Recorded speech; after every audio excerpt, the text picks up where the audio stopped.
Hello parents, welcome back to my channel. मैं हूँ ऋतिका।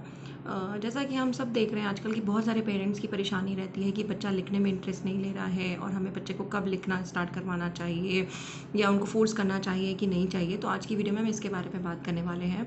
तो लिखना बच्चे क्यों नहीं इंटरेस्ट लेते हैं, उसके पीछे रीज़न यही होता है कि उनकी फाइन मोटर स्किल्स जो है वो डेवलप नहीं हुई होती है। अगर फाइन मोटर स्किल्स उनकी डेवलप होगी तो उनको ग्रिपिंग में प्रॉब्लम नहीं होगी, उनको होल्ड करने में प्रॉब्लम नहीं होगी और वो ईजिली स्मूथली लिख सकेंगे। तो सबसे पहले हमें क्या करना है, हमें उनको फोर्स नहीं करना है राइटिंग के लिए, हमें उनको पैसिवली हमें उनकी फाइन मोटर स्किल्स पे काम करना है। मीन्स हम उनकी फाइन मोटर स्किल्स को इनडायरेक्टली डेवलप करवाएंगे और फिर हम उनको राइटिंग के लिए बैठाएंगे। आप सरप्राइज होगे कि वो आराम से लिख रहा है। जो आप उसके पहले लिखवा रहे थे तो वो बहुत ही पेनफुल था, वो रोता था, आप उसको डांटते थे, आप बहुत फोर्सफुली, मतलब बहुत पेनफुल ये प्रोसेस होता था बच्चे को लिखाना।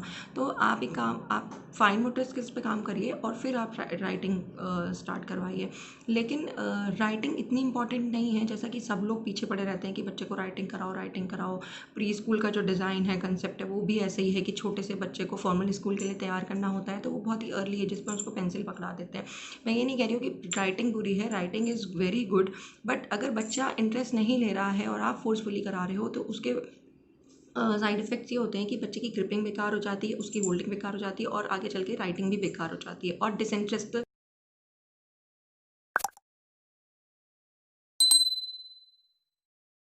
में इंटरेस्ट ही नहीं ले रहा था और फिर भी हमने कराया तो वो आगे जा कर के भी नहीं लेने वाला है। सो बेटर है कि हम उसको अच्छे से उस पर काम करें जिससे उसका इंटरेस्ट आगे जा कर के आए और लॉन्ग टर्म के लिए वो चीज़ सही रहे।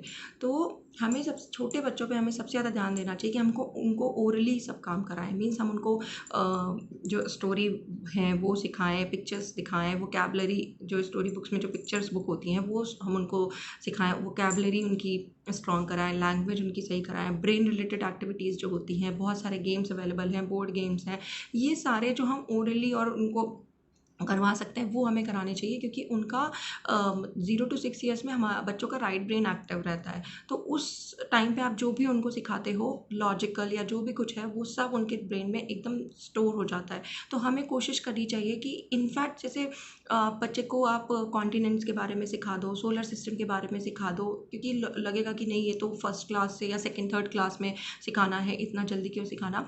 आप उनको सिखा के देखिए, आपको खुद भी लगेगा कि बच्चे इंटरेस्ट ले रहे हैं। और उस नहीं भी ले रहे हैं तो भी आप उनको एक बार बस बताइए, ओरली बताना है हमें उनको, फोर्सफुली तो कुछ नहीं कि पकड़ के लिखवाना है या कुछ करना है, हमें सिर्फ उनको ओरली बताना है। क्योंकि जब वो अभी इस बारे में समझेंगे और जब उनको एक्चुअल में क्लासरूम में वो सब्जेक्ट के बारे में बताया जाएगा तो वो रिलेट कर पाएंगे, उनका इंटरेस्ट यहीं से डेवलप होने लगेगा कि हाँ मैंने तो इस बारे में छोटे में पढ़ा था, क्योंकि उनका राइट ब्रेन एक्टिव है इस टाइम पे। तो आप उनको बताओगे तो वो आगे चल करके उस सब्जेक्ट में इंटरेस्ट लेने वाले हैं। अगर आप कॉन्टिनेंट के बारे में बता रहे हो या कुछ और बता रहे हो ज्योग्राफी रिलेटेड तो वो ज्योग्राफी सब्जेक्ट में इंटरेस्ट लेंगे।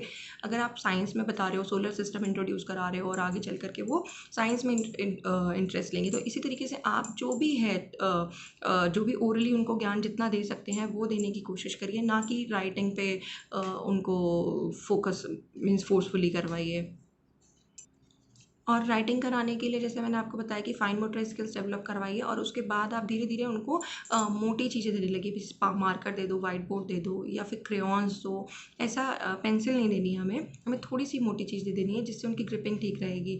और उनको ये मत बोलिए कि आप ऐसे पर्टिकुलर ए लिखो, बी लिखो, 1 2 3 लिखो। आप उनको दे दो और आप उनको बोलो आपको जो करना है करो, आपको डुडलिंग करनी है, कुछ भी बनाना है, anything you can do anything. आप उनको डेली 5 मिनट्स बस ये करने के लिए बोलिए और आपका जॉब ईज़ी हो जाने वाला है। इस तरीके से वो राइटिंग में भी इंटरेस्ट लेने वाले हैं और उनको भी नहीं पता चलेगा कि आपने उनको कब तैयार करा दिया राइटिंग के लिए, और वो आराम से फिर करने लगेंगे राइटिंग। और आप बच्चों को क्या करा सकते हो, जैसे आपने अगर एक बार कॉन्टिनेंट इंट्रोड्यूस करा दिया, कॉन्टिनेंट के बारे में, कॉन्टिनेंट के बाद वो बहुत बेसिक सी चीज़ होती है कि 7 कॉन्टिनेंट्स हैं, तो जिसमें से आप बच्चे को बताओगे कि एक कॉन्टिनेंट है एशिया, इसमें हम लोग रहते हैं, तो वो बच्चा मीन्स बहुत इंटरेस्टेड होगा उसके बारे में जानने में। फिर वो आपसे उस कॉन्टिनेंट के बारे में और सवाल पूछेगा और फिर उसके बाद आप क्या कर सकते हो, फिर धीरे धीरे आप उनको वर्ल्ड मैप इंट्रोड्यूस करा सकते हो। वर्ल्ड मैप इंट्रोड्यूस कराने के बाद, हम इंडिया में रहते हैं तो हम इंडिया का मैप उनको इंट्रोड्यूस करा सकते हैं, इंडिया में कितने स्टेट्स आते हैं वो इंट्रोड्यूस करा सकते हैं, उन्हें स्टेट्स की कैपिटल क्या होती है वो बता सकते हैं और हर एक स्टेट्स का जो स्पेशल एनिमल्स है, वहाँ की क्या स्पेशलिटी है, वो सब आप इंट्रोड्यूस कराओगे और सब उनके दिमाग में स्टोर होने वाला है और वो इंटरेस्ट लेने वाले हैं। इसी तरीके से आप जो भी उनको टॉपिक इंट्रोड्यूस करोगे, one step by step introduce करो और वो उनकी लर्निंग बहुत अच्छी होने वाली है। तो प्लीज़ मेक श्योर कि आप उनको ज़्यादा से ज़्यादा ओरल नॉलेज दें, वर्बली उनको कुछ सिखाएँ, स्टोरीज़ सुनाएँ और बुक रीडिंग कराएँ। ये सब चीज़ों में ज़्यादा ध्यान देना चाहिए और फ़ोर्सफुली कुछ भी काम नहीं कराना है। हमें बस अगर हो सकता है एक दिन में बच्चा कुछ इंटरेस्ट नहीं ले रहा है तो हमें बंद नहीं करना है, हमें दूसरे दिन भी लेके बैठना है, तीसरे दिन भी लेके बैठना है। और आपको मैं एक बात बता दूँ, अगर आप डेली 30 मिनट्स भी लेके बैठ रहे हो एट अ स्ट्रेच या फिर 10-10 मिनट में 3 बार, वो उनके लिए बहुत काफ़ी है उतना भी, क्योंकि आप डेली उनको लेके बैठ रहे हो, तो the amount of learning which they are getting is huge, means बहुत ज़्यादा है वो अमाउंट ऑफ लर्निंग।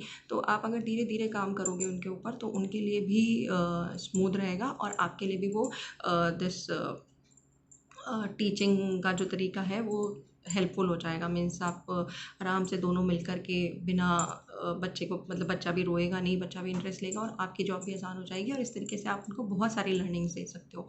अगर आपको मेरा वीडियो पसंद आता है तो प्लीज़ लाइक कीजिए, शेयर कीजिए, सब्सक्राइब कीजिए। Thank you.